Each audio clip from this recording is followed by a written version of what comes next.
Here's an engine I'm working on. It's an old bullet nose pre-war cast iron. You see it's painted gray. It used to be a royal blue. They even plugged the hole. They made it a smoke unit.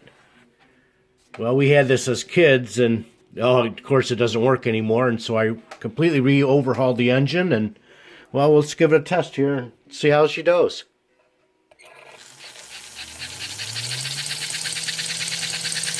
Nice.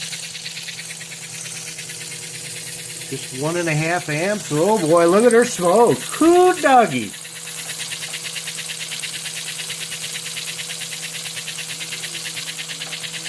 Still drawing just 1.5 amps. That's a nice running engine.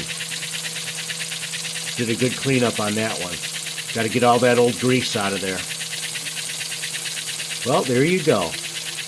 I'll keep you in progress. Let you know what's happening. Oh, let's look at this. Look how slow it'll go.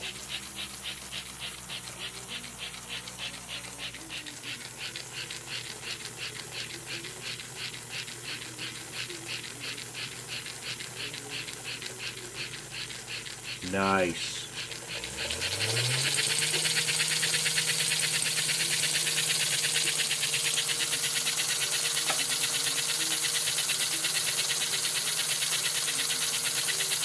A success.